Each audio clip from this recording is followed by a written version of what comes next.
In my past life, my best friend and I married into the prestigious Carter family of traditional medicine. My best friend married the eldest son, Ethan Carter. I married the younger son, Noah Carter. However, my best friend gave birth to 3 children for Ethan, all of whom turned out to be medical prodigies. Meanwhile, I only gave birth to 1 daughter for Noah, and that daughter, she was so foolish that she couldn't even do the simplest math, like 1 plus 2. Noah, who was extremely concerned with his reputation, was utterly humiliated. Years later, at a traditional medicine conference, I brought my daughter along.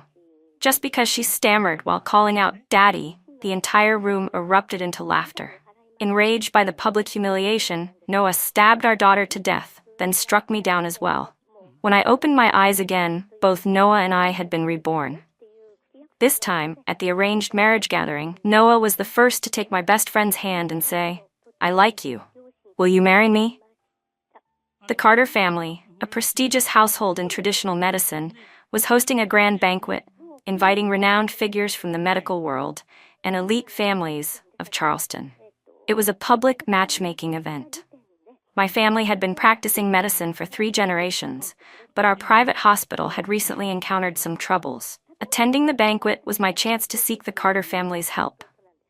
Thinking about the fate of my previous arranged marriage, bitterness filled my heart. At the center of attention stood the 2 Carter brothers, surrounded by admirers, exuding confidence and charm. Nearby, 2 socialites whispered to each other, "That younger son, Noah Carter, has such a gentle aura. He seems like a real sweetheart. And the eldest, Ethan Carter, is so handsome. But he's kind of cold, isn't he? Not just kind of, he's downright icy. Haven't you heard how indifferent he is? They say his medical skills are unmatched, but if he doesn't like someone, he won't even lift a finger to help them. Noah is different though, he's so easygoing. He treats every patient kindly, no matter who they are. If I were looking for a husband, I'd definitely pick someone as gentle as him." But isn't Noah an illegitimate child? That doesn't matter anymore. He's already been acknowledged by the family, hasn't he? Beside me, my best friend, Olivia James, listened to their conversation with excitement. She clung to my arm, her eyes glued to Noah in the crowd. The moment their gazes accidentally met, she blushed and quickly looked away. I, on the other hand, let out a mocking laugh. In my past life, I had been deceived by that same gentle facade. My grandfather, father, and brother were all doctors. Naturally, I followed in their footsteps, and with my exceptional talent, I became a renowned golden-handed surgeon in Charleston. It was because of my reputation, my skills, and my beauty that Noah chose me as his arranged marriage partner. That was also when I learned that Olivia had always had feelings for him. But on the night of our engagement, he got so drunk that he accidentally ended up in bed with Ethan. A month later, she was pregnant, and so, unwillingly, she married Ethan instead. After getting married, Noah and I lived happily for a while. He was just as everyone said, a caring, warm-hearted man. Back then, I thought I was lucky to have found such a good husband. I never imagined that he would become the source of my greatest suffering. Not long after marrying Ethan, Olivia gave birth to 3 healthy sons in succession. My father-in-law was overjoyed, praising her as the perfect daughter-in-law, and even rewarded her with $900 million. Meanwhile, I couldn't conceive. Over time, Noah started to change. He became impatient with me, quick-tempered, easily irritated. He despised the fact that people whispered about his lack of children. He blamed me, saying that I was the one with a medical condition. So, he forced me to drink endless traditional remedies, endure countless acupuncture sessions, and eventually even made me quit my job at the hospital so I could focus solely on trying to conceive. But I was a doctor. I knew my own body.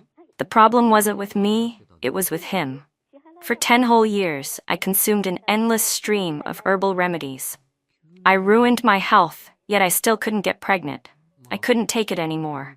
I told Noah we should get a divorce so he could have children with someone else. He sneered at me. "Do you know how much effort I've put into you? And now you think you can just leave? I only chose you for this arranged marriage because of your medical talent. Did you really think I fell for you? But what good is your talent if you can't even bear a child? Useless." We had a huge argument. I passed out. When I woke up, I found him sitting beside my bed, smiling. "You're pregnant," he said. He seemed to have returned to his old, gentle self, doting on me with affectionate words. And so, I carried his child for 10 months. I gave birth to a daughter, but my happiness didn't last long. Olivia's 3 sons officially began their medical training. Their teachers and family members constantly praised them as medical prodigies.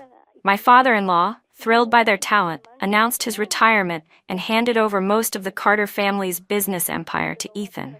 Meanwhile, my daughter couldn't even solve a simple 1 + 2 equation. She was slow to react, a complete fool. Noah was devastated. He lashed out at me, calling me a worthless woman who couldn't bear him a son, and threw me out of the Carter family with nothing. I didn't feel wronged. In fact, I felt relieved. I took my daughter and started a new life on my own. But at a medical conference, my daughter stammered out a single word: "Daddy." The people around us laughed, teasing Noah. His face turned red with humiliation, and he felt utterly disgraced. That very night, he stormed into my house and stabbed my daughter to death. "It's because of this idiot that I can't show my face anywhere," he screamed. "Die, die, die, die." I used every ounce of my strength to push him away, trying to carry my daughter to the hospital. But Noah had lost his mind completely. His face twisted with rage, and he attacked me from behind. As I lay dying, I held my daughter's tiny, lifeless body in my arms. My blood turned cold and my consciousness faded. I never thought I would be reborn. But I was. And not just that, I had returned to the very night of the banquet. The overwhelming hatred in my heart made my fingers tremble. I turned to look at Noah, my eyes ice cold. But before I could do anything, I saw him walking straight toward Olivia. My whole body stiffened. In that moment, I suddenly understood. He had been reborn, too. My 2 sons have been so absorbed in their medical studies that they're nearly 30 and still unmarried. I can't even hope for grandchildren at this rate. Henry Carter, the head of the Carter family, sighed dramatically. Everyone at the banquet understood. This was a matchmaking event, and Henry was here to select a suitable marriage partner for one of his sons. Ethan, the elder son, was born to Henry's first wife. He was an extraordinary talent, revered in the medical world as a legendary healer. Noah, the younger son, was the child of Henry's current wife. Rumor had it that he was an illegitimate son, conceived before marriage. But he had a stellar reputation, widely regarded as a kind-hearted and easygoing man. In my past life, Noah had carefully investigated all the women attending this banquet before making his choice. He knew his medical skills would never surpass Ethan's, and he had been spoiled since childhood, never truly dedicating himself to his studies. So, to make up for his shortcomings, he had wanted to marry a brilliant woman, me. But this time, he didn't even glance in my direction. He walked straight up to Olivia. In front of everyone's shocked expressions, he took her hand and said, "I like you. Will you marry me?" The entire room fell silent. Some people whispered, "Who is she?" Olivia's family, the Jameses, had some wealth, but they weren't even on the guest list for tonight's event. She had begged me to bring her along, and I hadn't thought much of it at the time. After all, these arranged marriages were usually between families of equal status. At most, I thought she would just watch the excitement from the sidelines. Henry frowned and asked, "Are you sure about this?" Noah smiled and nodded. "I've liked Olivia for a long time. I'm using tonight as an opportunity to confess and propose to her." As he spoke, he gazed at Olivia with an affectionate expression. Overjoyed, Olivia didn't hesitate for even a second. "Yes, I'll marry you," she replied eagerly. At that moment, Noah glanced at me just for an instant. But in that fleeting look, I saw it all. Contempt, disdain, utter rejection. It was as if he was looking at a piece of trash. A chill ran down my spine. Memories of my past life's final moments, my fear, my hatred, came rushing back. I clenched my fists so tightly that my nails dug into my palms, the sharp pain grounding me. I was on the verge of losing control, of marching up to Noah and slapping him across the face, of ripping apart his carefully maintained facade. But just as I was about to explode, a warm hand suddenly wrapped around my ice-cold wrist. Startled, I looked up and met a pair of deep, dark eyes. The man before me wore a well-tailored suit, his presence commanding and distant. But at the corners of his lips, there was the faintest hint of a smile. "Marry me," he said. Gasps rippled through the room. People exchanged glances, whispering to one another. Are both of the Carter brothers in love with the same woman? Everyone knew that my family's private hospital was in trouble. Whoever married me would have to solve those problems first, pouring resources into stabilizing my family's business. The benefits hadn't even been secured yet, but they would have to clean up my family's mess first.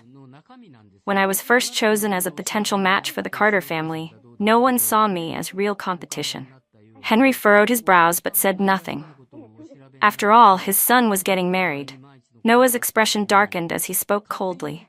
Ethan, before you get married, you should at least check if your fiancé is physically capable of having children. You wouldn't want to waste your time only to regret it later. A wave of anger surged in my chest, about to explode. But before I could react, Ethan gently took my hand and responded in a calm, indifferent tone. Who I marry is none of your concern, Noah. You should worry about your own choice. Besides, I'm marrying her because I like her, not because of her ability to bear children. Noah's face froze. The implication in Ethan's words was clear. He was mocking Noah for choosing a wife purely for the sake of childbirth. Noah's mother quickly forced a smile, trying to smooth things over. Ethan, your brother is just looking out for you. But since both of you have chosen your partners, and they're willing, let's set a date and make it official. Henry Carter said nothing, but did not object to his son's decisions either. The guests sighed, exchanging glances before finding excuses to leave. As Olivia left, she glanced at me and scoffed. Ethan, I admit this woman is beautiful, but there are plenty of pretty faces out there. Don't let a moment of impulse cost you your future. You'll soon realize she's all looks and no substance. You'll regret it. When I returned home, my parents had already heard the news. After months of stress over the hospital crisis, they finally relaxed a little. Both our family and the Carters began actively preparing for the wedding while discussing how to balance our mutual interests. The day before Noah's wedding, Olivia came to see me. She was glowing with happiness, but the moment she saw me, she seemed a bit uneasy. Tanya, that night, when Noah confessed to me, I was caught off guard. That's why I didn't speak up for you right away. I really love him. He promised he'd give me the best life possible. She hesitated for a moment before lowering her voice. I've heard that his brother is cold and ruthless. I think Ethan only chose to marry you so he could take over your family's hospital. You should reconsider this marriage carefully. I looked at Olivia's self-righteous expression and sneered internally. Before marriage, she had indeed been my best friend. But after marriage, she had only ever watched me suffer from the sidelines, laughing at my misfortune. In my past life, she had also tried to convince me that Noah didn't love me, urging me to marry someone who truly cared for me. Then, when I was drowning in pain from Noah's abuse, she had smiled and said, "See? I told you so." And when I couldn't conceive, she had told me, "If you can't have a baby, just let Noah find someone else to bear his child. You can always raise it as your own. That way, you won't have to suffer." Olivia, I hope that if you ever go through what I endured in my last life, you'll still be able to speak such righteous words. Olivia had been eagerly anticipating a grand wedding, dreaming of making a spectacular entrance into high society. But to her surprise, Noah had no intention of hosting an extravagant ceremony. He kept it painfully simple, booking a few tables at a hotel for a small, intimate gathering with close family and friends. There were a few floral arrangements, a hired officiant, and that was it. Olivia was so upset she cried, feeling utterly humiliated. Noah, however, gently comforted her, saying, "My father doesn't like excessive displays of wealth. Once we have a child, he'll make it up to us with a grand celebration." Hearing this, I almost laughed. Olivia's family wasn't even considered part of the true elite in Charleston. The only reason Noah had chosen her was because in my past life, she had given birth to 3 genius sons. But Noah was vain. He had always felt insecure about marrying someone beneath his status, which was why he refused to host a lavish wedding. Did the Carter family lack the money for a grand wedding? Of course not. But Olivia was naive enough to believe his lies. I had experienced his sweet words before. In my past life, I had foolishly believed that Noah married me out of love. I had thought his kindness toward me was sincere. But within 3 years of failing to conceive, he changed completely. On the day of my wedding, Ethan held a grand ceremony at the Carter family's private estate, inviting countless elite families from Charleston. Dressed in a crisp white suit, he stood tall and elegant, his usually cold and distant expression tinged with rare joy. As the guests cheered, he wrapped an arm around my waist and lifted my veil, tilting his head to kiss me. "Happy wedding day, my wife," he murmured. I felt my face heat up, my heart pounding wildly. Wasn't Ethan supposed to be cold and unapproachable? Then why did the man before me seem so different from what everyone had said? I recalled that, in my past life, Ethan had rarely appeared at family gatherings with Olivia. He was always distant and indifferent, spending his days immersed in traditional medicine, either working at the hospital or staying in his private apartment. Meanwhile, Olivia had done nothing but mock me, constantly complaining that Ethan was nothing more than a workaholic robot. After the wedding, Ethan took me to live in an apartment outside the Carter estate. I was surprised. "We're not going to live with your parents at the family home?" In my past life, Noah had insisted on living with his parents, claiming it was his duty to care for them, and that he couldn't bear to let the elders be lonely. Ethan loosened his tie slightly and replied casually, "If we lived with them, how would we ever have time to enjoy our married life?" My face heated up. I didn't know how to respond to that. But before I could say anything, Ethan suddenly lifted me into his arms and carried me into the bedroom. When I woke up the next morning, the housekeeper informed me that Ethan had already left on a business trip to treat a patient. I looked at the message he had sent on my phone, feeling a strange sense of emptiness. So, he really was a workaholic. People in high society constantly gossiped that Olivia was Noah's true love. The media portrayed them as the perfect couple. Noah doted on Olivia, spending money on endless health supplements for her, defending her against his own mother, and practically spoiling her in every way possible. He was even called the ideal husband by the press. Meanwhile, for some reason, rumors about me began circulating at the hospital where I worked. Her husband left for a business trip the day after their wedding? Sounds like she's just a pawn in a bigger scheme. Maybe Ethan has someone else he actually loves. A flashy wedding means nothing. These high society marriages are just business deals anyway. They live separate lives. I overheard my colleagues whispering behind my back. And it wasn't just the hospital. The media went even further, publishing scandalous headlines like "Heir of the Carter family forced into a loveless marriage," and "Newlywed Ethan Carter avoids home, prefers work over wife." These rumors grew louder until they reached a boiling point at a family gathering. It had been a year since I last saw Olivia. She no longer looked as glamorous as before. Her figure had grown fuller, her eyes were filled with exhaustion, and there were a few visible breakouts on her face. The moment she saw me, shock and jealousy flickered across her gaze. "Tanya, I never expected that with Ethan gone all the time, you'd still be doing so well." I curled my lips into a faint smile. "Ethan is away, but he eats well, sleeps well, and takes care of himself. Naturally, I do the same." Olivia's expression faltered for a moment before she quickly turned to Noah, linking her arm through his. In a deliberately affectionate tone, she said, "Noah takes such good care of me. He never lets me work too hard and always tells me to just stay home and enjoy life." Seeing that I didn't react, Olivia leaned in and added with fake concern, "Tanya, why don't you quit your job too? Working at the hospital is exhausting. Or is it that Ethan doesn't give you any money?" I chuckled.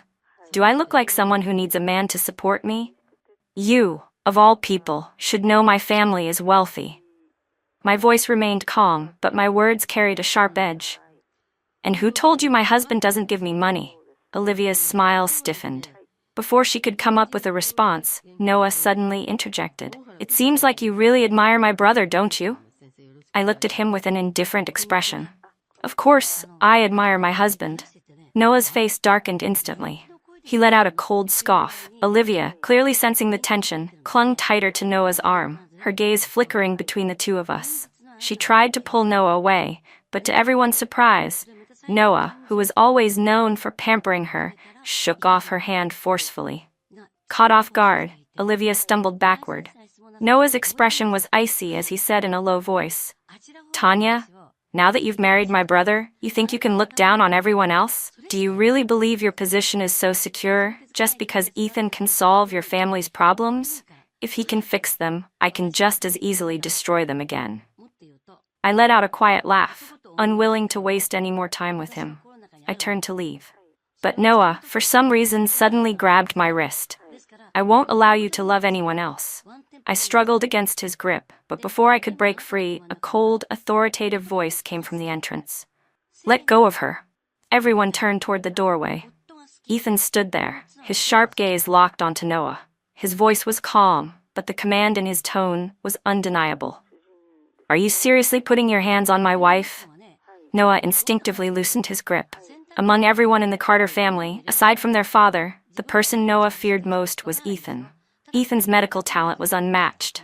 He had earned the title of a legendary healer at an early age, and countless people sought his expertise every day. His influence had significantly expanded the Carter family's connections, making him someone no one dared to offend. Noah, whose skills in medicine were mediocre at best, was no exception. It was only after marrying Ethan that I truly understood why Noah had always maintained such a good reputation among outsiders. Because Ethan lived separately, the world saw only the illusion that the Carter brothers had a harmonious relationship. And when people couldn't get Ethan's help, they naturally turned to Noah instead. Noah had always relied on his mother's favoritism and Henry Carter's indulgence of his youngest son. Because of this, Ethan had treated many wealthy and powerful patients on Noah's behalf. Over time, rumors had spread. Ethan was cold and indifferent, while Noah was warm and approachable. Ethan glanced at my wrist where Noah had grabbed me earlier. His tone was calm but sharp. Noah, you're almost 30. Stop acting like a spoiled child clinging to dad all day. Focus on improving your medical skills instead of embarrassing the Carter family. Noah's expression darkened instantly.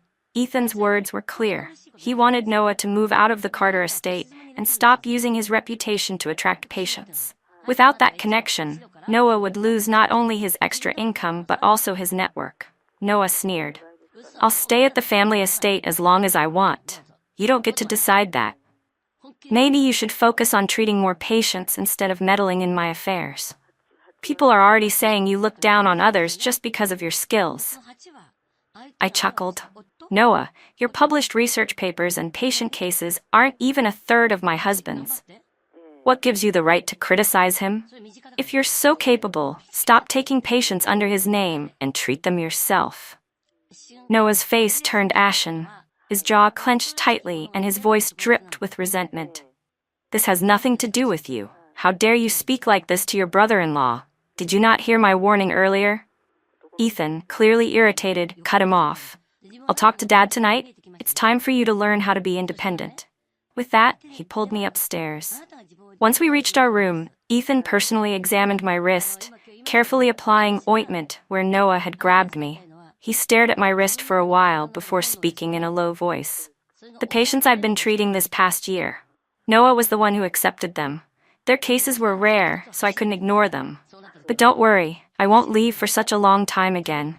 And I won't let our family mistreat you. I couldn't help but laugh. People say you're cold and emotionless, but in reality, you're just a big softie. Ethan's lips curled into a rare smile. Then, without warning, he pulled me into his arms and kissed me deeply. Henry Carter eventually ordered Noah to move out of the estate. At the same time, someone leaked details about the incident at the banquet. Soon, the whole elite circle knew that the Carter brothers were not as close as they seemed. It also became public knowledge that Noah had been secretly using Ethan's reputation to attract wealthy patients. With his name tarnished, Noah lost a significant portion of his network and influence. After spending half a month in blissful newlywed life, Ethan and I finally returned to our normal work routines. One day, Olivia suddenly showed up at my door, crying. "Tanya, do you like Noah?" she demanded. "You're already married. Why are you ruining his reputation just because he didn't choose you for the arranged marriage? How could you become so unreasonable?" I looked at her in disbelief. Has Noah brainwashed her completely? In my past life, Olivia had always been preoccupied with raising her children. She had never been this obsessed with Noah before. I think you're just jealous because Noah truly loves me, she added, her tone full of self-righteous pity. Tanya, stop interfering. I know you can't have children, and that's why you're acting out. I let out a cold laugh. Wow, Olivia, you really think you're something, huh? Just because you can give birth? Listen, I don't care who Noah loves. The man I love is Ethan. So don't involve me in your mess. Since you're so convinced that your husband is the best, why don't you focus on your own marriage? My gaze swept over her, noticing how much weight she had gained. With a pointed smile, I added, "Oh, and if your body is fine, maybe you should stop taking all those supplements. Be careful not to overdo it and ruin your health." Olivia's face twisted in anger, her expression shifting from embarrassment to frustration. Unable to argue back, she stomped her foot and stormed off. The moment she left, I felt a pair of strong arms wrap around my waist from behind. A familiar warm breath tickled my ear. So, my wife truly loves me, huh? Ethan's deep, amused voice sent a shiver down my spine as he pressed against my back. I stiffened, feeling the heat radiating from his body. "You're heavy," I muttered. "Get off me." But instead of letting go, Ethan pulled me onto his lap, holding me tightly in his embrace.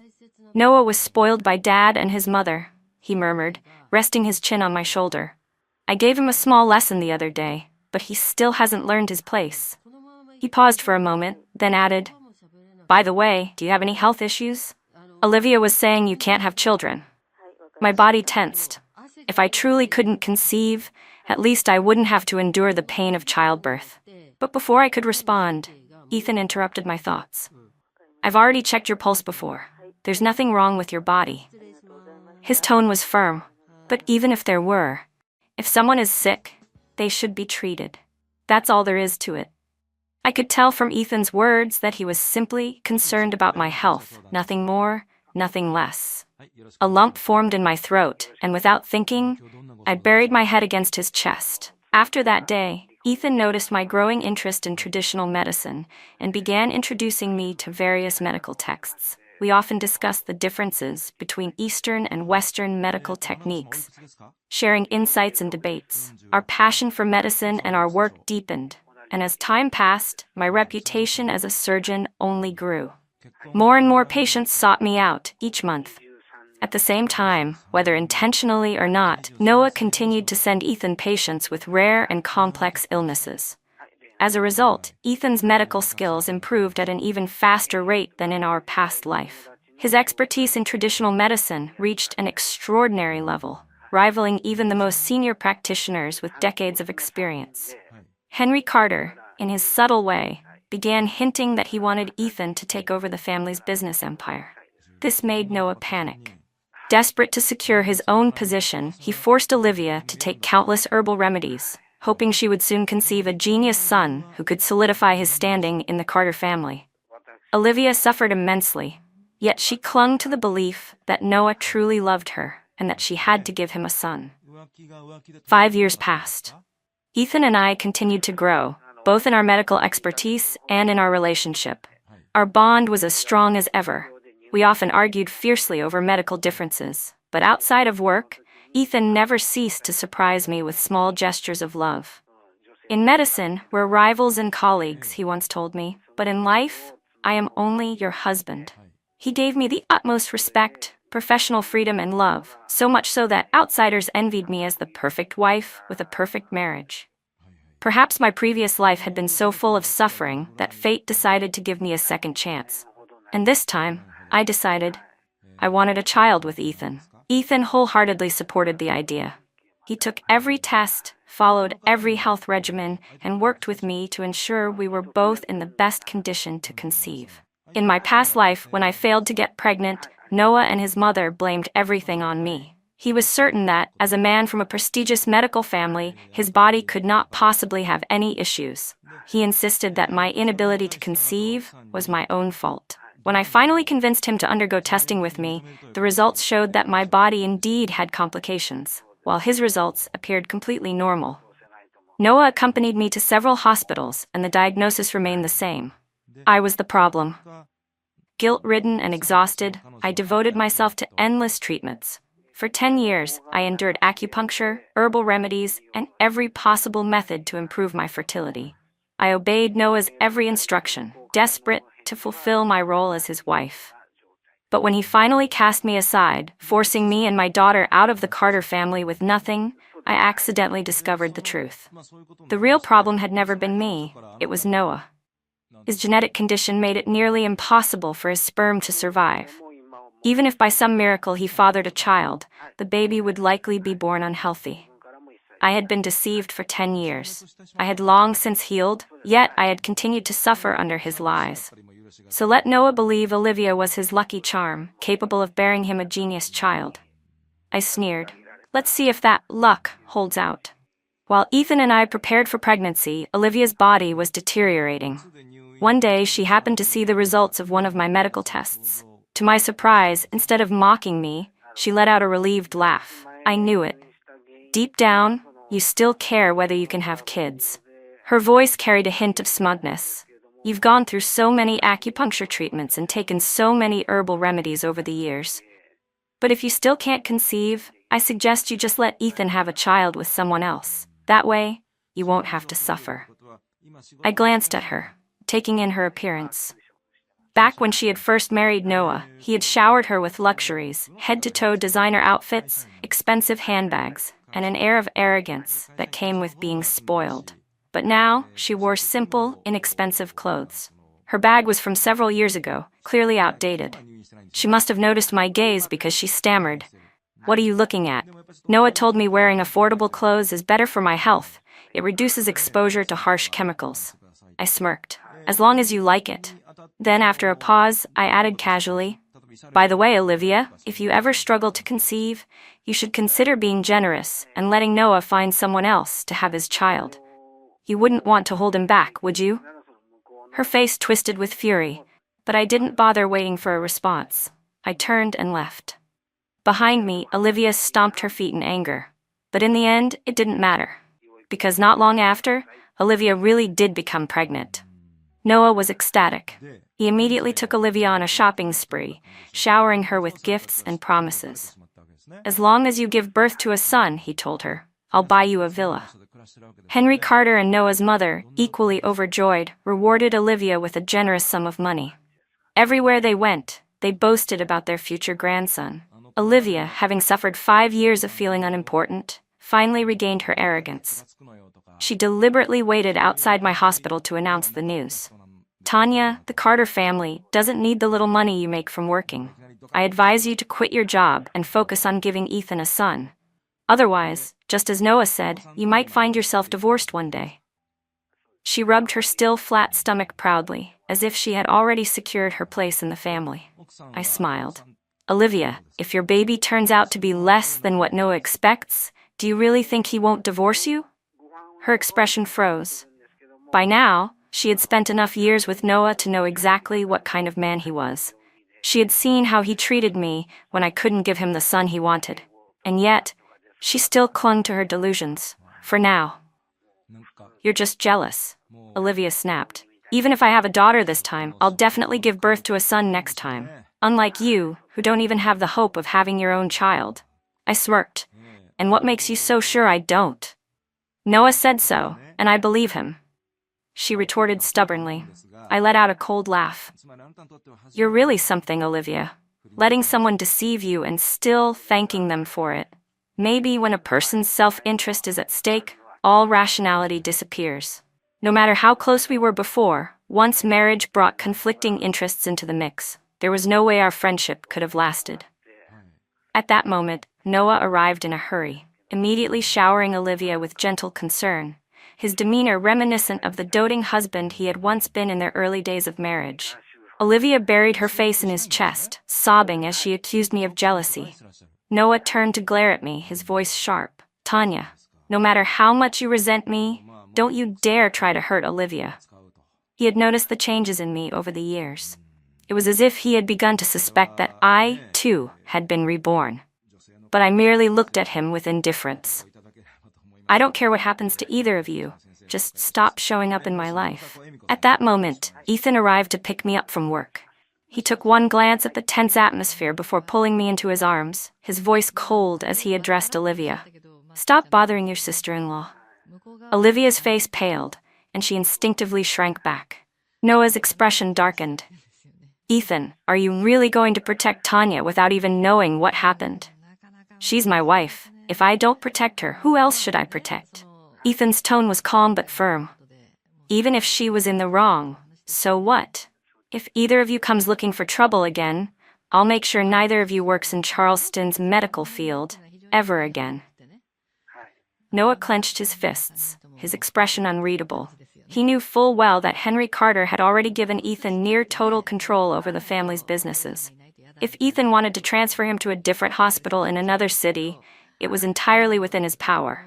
With no choice but to swallow his pride, Noah turned and left. For the next 6 months, things were peaceful. Olivia's belly grew bigger, and soon after, my child was born as well. This time, my baby was welcomed into the world with love, not used as a pawn in a power struggle. When Olivia found out, she called to congratulate me, though her tone was anything but sincere. "Tanya, you always said you didn't care, but you sure worked hard for this, huh? It must have been tough these past few years." I remained silent as she continued. "Noah told me you probably won't ever fully recover. Even if you manage to conceive, your child is likely to have health issues." I could hear the mock sympathy in her voice. In the background, Noah's voice sneered, "Why do you even care, Olivia? Whatever Tanya gives birth to, Ethan will still love it." I scoffed. "Noah, if you've been reborn, shouldn't you know exactly why some children are born unhealthy?" The day Olivia went into labor, Noah had already arranged for a VIP suite in the hospital. He had personally ensured that the best obstetricians in the entire facility would handle her delivery. Henry Carter arrived at the hospital in person, bringing along an entourage of Carter family relatives, all eagerly awaiting the birth of the next heir. Henry beamed with pride, patting Noah's shoulder. "Good job, son. Finally, I get to hold my grandson." Noah was beside himself with joy. But when he turned and saw me, his lips curled into a sneer. I ignored him. Moments later, a nurse emerged from the delivery room, cradling the newborn. "Congratulations, it's a boy." Henry burst into laughter.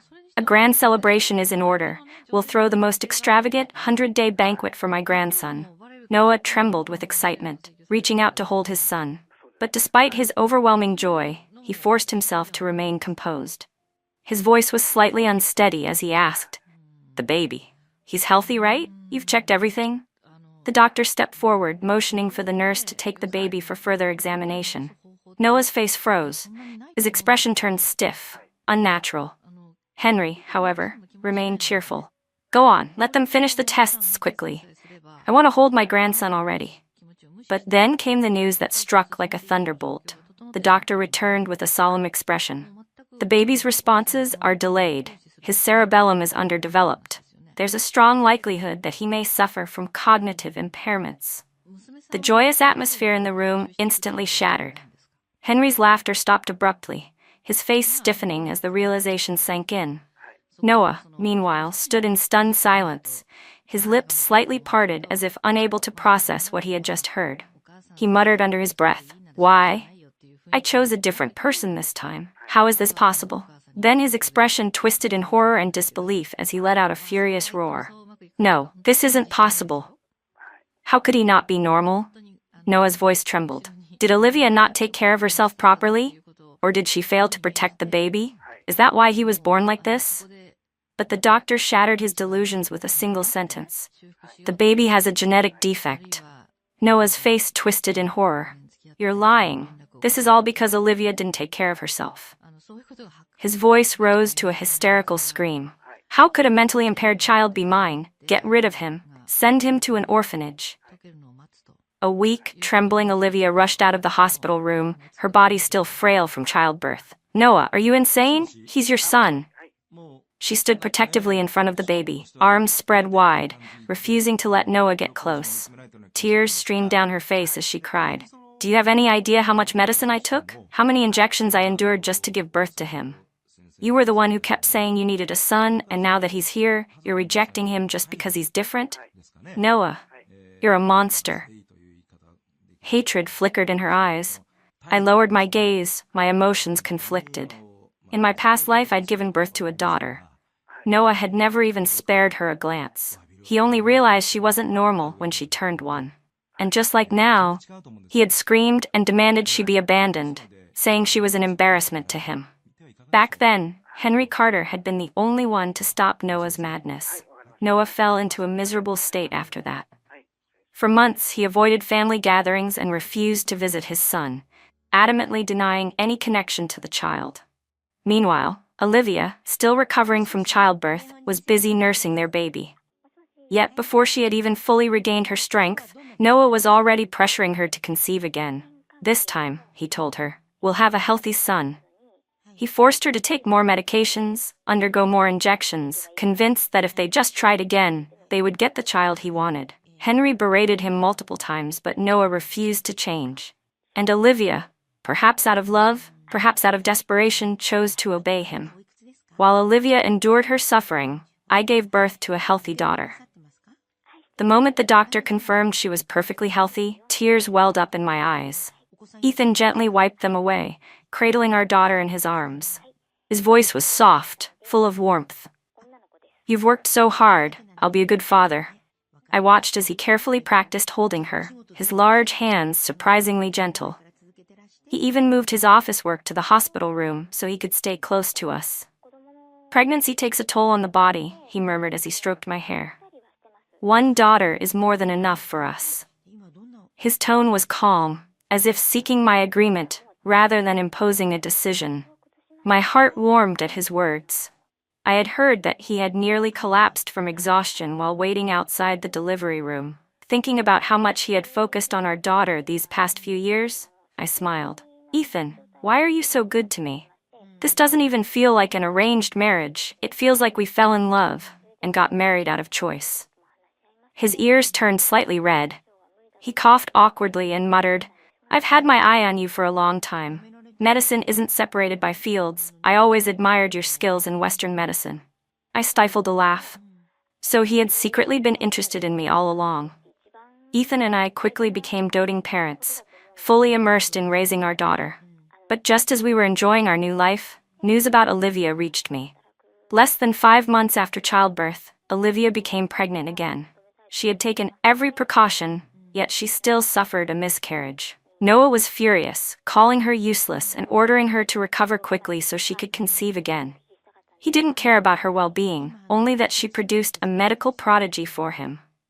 Desperate to ensure she could focus on another pregnancy, Noah secretly abandoned their firstborn at an orphanage. When Olivia found out, she lost her mind. She stormed into the hospital, screaming at him in front of doctors, nurses, and patients. Noah Carter, you're the real problem. You're the one who can't father a healthy child, but you keep blaming me. Her voice was raw with fury and pain. You're a coward. You falsified medical reports to convince me that I was the one with the issue, but the truth is, you have a genetic defect. That's why no matter how many children we have, they'll all be sick. Gasps echoed through the hospital halls. News of their fight spread like wildfire. Soon, it wasn't just hospital gossip. Olivia and Noah's divorce became a public scandal, even trending online. Henry Carter, enraged, did everything he could to cover up the disgrace his son had brought upon the family. He arranged for Olivia to receive compensation and full custody of the child, ensuring she left the marriage with some dignity. And just like that, Olivia walked away, her child in her arms, her suffering finally over. Noah, however, was utterly ruined. His reputation was in shambles. Any hopes of securing another high-status marriage were dashed. No one wanted to be associated with him. Desperate, he eventually found a new girlfriend and rushed into marriage. But his curse followed him. His new wife nearly died because of him. And when her family learned the truth, they dragged him into a legal battle. Henry, exhausted beyond belief, watched as his youngest son spiraled further into disgrace. His mother, once a proud and well-maintained socialite, aged 10 years overnight. Even with all their wealth and connections, the Carter family could no longer shield him from his own downfall. Henry Carter's wife had been more than a decade younger than him, yet now, standing beside him, she looked even older. The years of stress had worn her down. As for Noah, he never ended up in prison. The court ruled that he was mentally unstable and sent him to a psychiatric hospital. Even in confinement, he muttered to himself over and over, "I was reborn. I can do it again. I'll definitely have a genius son this time." As I stepped out of the courthouse, Olivia stood outside, holding her son in her arms. Her expression was complicated, as if she wanted to say something but didn't know how. After hesitating for a moment, she finally walked up to me and whispered, "I'm sorry. I shouldn't have tried to compete with you." I smiled faintly and walked past her without responding. The friendship we once had already been erased in my past life. Why would I care about her now? To me, she was nothing more than a stranger. Years passed and my daughter gradually grew up. Her teachers and relatives constantly praised her as a medical prodigy. As her mother, I knew the truth. She was indeed intelligent, but without patient guidance and proper education, she wouldn't have advanced so quickly.